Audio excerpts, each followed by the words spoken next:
पृथ्वी सत्य पे टिकी हुई है। यह सत्य की ही ताकत है जिससे सूर्य चमकता है और हवा बहती है।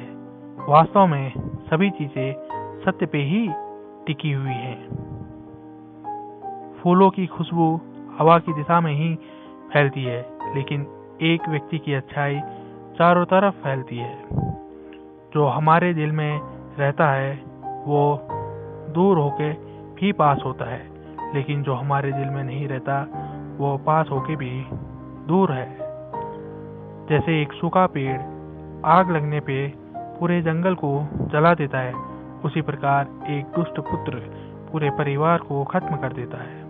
जिस आदमी से हमें काम लेना है उससे हमें वही बात करनी चाहिए जो उसे अच्छी लगे।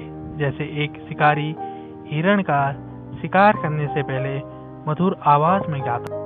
वो व्यक्ति जो दूसरों के गुप्त दोषों के बारे में बातें करते हैं वे अपने आप को बाम्बी में आवारा घूमने वाले सांपों की तरह बर्बाद कर देते हैं। वे जो अपने परिवार में अति लगाव रखता है भाई और दुख में जीता है। सभी दुखों का मुख्य कारण लगाव है, इसलिए खुश रहने के लिए लगाव का त्याग आवश्यक है। एक संतुलित मन के बाहर कोई तपस्या नहीं है, संतोष के बराबर कोई खुशी नहीं है, लोभ के जैसी कोई बीमारी नहीं है, दया के जैसा कोई सदाचार नहीं है। ऋण, शत्रु और रोग को समाप्त कर देना चाहिए। वन की अग्नि चंदन की लकड़ी को भी जला देती है, अर्थात दुष्ट व्यक्ति किसी का भी अहित कर सकता है। शत्रु की निर्बलता जानने तक उसे अपना मित्र बनाए रखें। सिंह भूखा होने पर भी तिनका नहीं खाता। अन्न के सिवा कोई दूसरा धन नहीं है।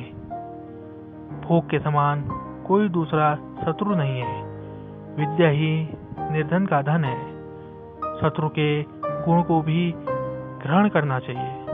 अपने स्थान पर बने रहने से ही मनुष्य पूजा जाता है। सभी प्रकार के भय से बदनामी का भय सबसे बड़ा है। किसी लक्ष्य की सिद्धि में कभी शत्रु का साथ ना करें। आलसी का ना वर्तमान होता है न भविष्य। सोने के साथ मिलकर चांदी भी सोने जैसा दिखाई देना पड़ता है, अर्थात सत्संग का प्रभाव मनुष्य पर अवश्य पड़ता है। ठेकुली नीचे सिर झुकाकर ही कुएं से जल निकालती है, अर्थात कपटी या पापी व्यक्ति सदैव मधुर वचन बोलकर अपना काम निकालते हैं। सत्य भी यदि अनुचित है तो उसे नहीं कहना चाहिए। समय का ध्यान नहीं रखने वाला व्यक्ति अपने जीवन में निर्विघ्न नहीं रहता। दोषहीन कार्यों का होना दुर्लभ होता है। चंचल चित्त वाले के कार्य कभी समाप्त नहीं होते हैं।